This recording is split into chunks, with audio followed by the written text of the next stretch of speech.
बस्ता बासिंदा को बारंबार प्रतारणा करुछंती राज्य सरकार। एनएसी घोषणा करुछंती परे तालिकारु बाद देई देउथबारु हेउछंती असंतुष्ट। आंदोलन नहीं सजबाज हेउछंती अंचल बासिंदा। देखंतु ही रिपोर्ट। बालेश्वर जिला बस्ता को एनएसी तालिकारु बाद देबारु राज्य सरकार को उपरे असंतोष व्यक्त करिसंती बस्ता बासिंदा।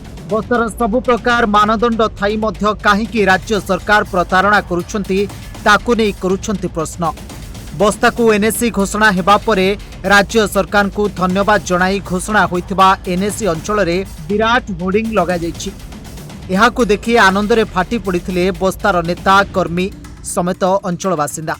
मात्र गतकाली एनएसी विज्ञप्ति तालिकार 24टी सहर सामिल होइथिले मध्य सेथिरे बस्ता नथिबारु निराश होइछंती अंचल बासिंदा। पड़ोशी जिला मयूरभंज 5टी स्थानर ना रहिथिबा बेले बालेश्वर जिला 2टी स्थानरू गोटिए रखी बस्ता ना काहेकि तालिकारु बाद पड़िला ताकु नै प्रश्न करिसंती अंचलवासी। कारण केवल राजनीति आ किछि कारण नाही। राजनीति दल या सेमाने वर्तमान नुआ नुआ सरकार को आछिसंती तेणु आम प्रति अणदेखा करूछंती। सेमाने भाबुछंती बस्तारे बोधे सब लोक बीजेडी अछंती, एठी बोधे अलगा दलर लोक नाहांती कि बीजेपी लोक नाहांती कि कांग्रेस लोक नाहांती, या बोधे भाबुछंती सेमाने जेहेतु आमर एमएलए होउछंती बीजेडी दलर, तेणु सेमाने भाबुछंती जे हमर बस्तावासी सब बीजेडी लोक, तेणु आम बस्ता को एनएसी घोषणा करबानी।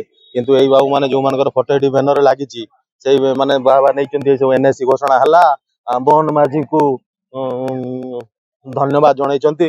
किंतु सत कथा होछि मोहन माझी किछि एनएसी घोषणा करनथले। एनएसी घोषणा नवीन सरकार के समय रे हेतिला, मोहन सरकार के समय रे हेइनी। एटा पूरा राजनीतिक उद्देश्य एथरे रहउछि। आपण देखुतबे इलेक्शन अभ्यर्थी पूर्वरु बस्ता को एनएसी घोषणा करथले तत्कालीन सरकार बा वर्तमान विरोधी दल नेताजी अछन नवीन पट्टनायक सरकार। किंतु ए सरकार ता परे भी बस्ता को एनएसी घोषणा कले प्राथमिक पर्याय रे नोटिफिकेशन हैला सबु हेबा सत्वे काली जो 24 जणिया लिस्ट बाची सेतरे बस्ता को बाद दिया आइछि।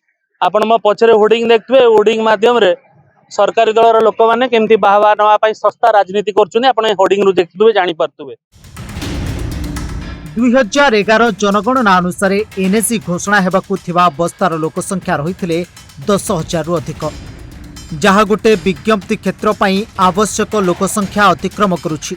या सहित समस्त मानदंड मध्य रहिछि, जहाकु आखि आगरे रखी गत 2024 मसीहा साधारण निर्वाचन किछि सप्ताह पूर्वरु पूर्वतन मुख्यमंत्री नवीन पट्टनायक बस्ता समेत 36 सहर को एनएसी घोषणा करथिले। मात्र सरकार परिवर्तन हेबा परे नुआ सरकार गठन हेबा परे यह पूर्व सरकार निर्वाचन धुआं बाण बोली कही ताकु रद्द करथिले। परवर्ती समय चलित वर्ष प्रथमार्धरे वर्तमान सरकार पुणी थरे 27टी स्थान को एनएसी घोषणा करथिले, जोंथिरे बस्ता स्थान पाइथिला, जाहाकु नेई नेता कर्मी माने खुशी हुई बाण फुटाई उत्सव मनाइथिले। मात्र विज्ञप्ति प्रकाश समय यहाकु बाद देबारु असंतोष होइचंती, जाहाकु नेई आंदोलन रो दाना बांधुची। पूर्वतन सरकार जेतले माननीय मुख्यमंत्री श्रीयुक्त नवीन पट्टनायक एटाकू 2024 मसीह घोषणा करथिले जे एटा बस्तार एनएसी बोली डिक्लेयर करैथिले। आमे बहुत बस्तावासी तथा आम पंचायत तरफ गर्व अनुभव करथुल जे जा हौ आम बस्ता अंचल रे एटा एनएसी बोली डिक्लेयर हैला। आमे समस्त बहुत खुशी थिलु एवं एबे परवर्ती मुहूर्त सुनुचु जे आमे विगत किछि दिन तळे आम जो बीजेडी सरकार एटा को एनएसी घोषणा करथिले, तापर से माने बंद कर दे कि से माने एबिका जो सरकार अछंती बंद कर दे कि तापर फेर घोषणा करथिले जे एटा एनएसी बोली डिक्लेयर करैथिले। तापर पक्षरे काली आमे सुनिया को पाइलु जे एटा एनएसी रु बाद पड़छि। आम बालेश्वर जिल्ला रे खाली गोटे हेइछि। आमे बहुत मर्माहत, बस्तावासी बहुत मर्माहत। ये जो राजनीतिक गोटे आक्षेप एटा को बंद करा जायछि।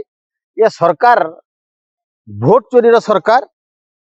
आज बस्तारे 200 भत्ता जेटा को मरी जाइछन्ती, भत्ता वैकेंसी होइतिला ताको मध्य चोरी करके नै जाइछन्ती। ये होछि भत्ता चोरी सरकार। बस्ता को एनएसी डिक्लेयर करा जाइछि ताको हटै नै गला। ये होछि एनएसी चोरी करिवार सरकार। तेणु ये चोर सरकार समस्त लोक हृदबोध होइछन्ती। ये सरकार को आ रखिबेनी, ये सरकार को विताड़ित करिवे। जदि सरकार एहार पुनर्विचार न करती ताहले विराट जन आंदोलन होइबो बोली चेतावनी दैछन्ती बस्ता बासिंदा। बालेश्वर बस्तारू प्रशांत कुमार सेनापति रिपोर्ट, ओडिशा भास्कर।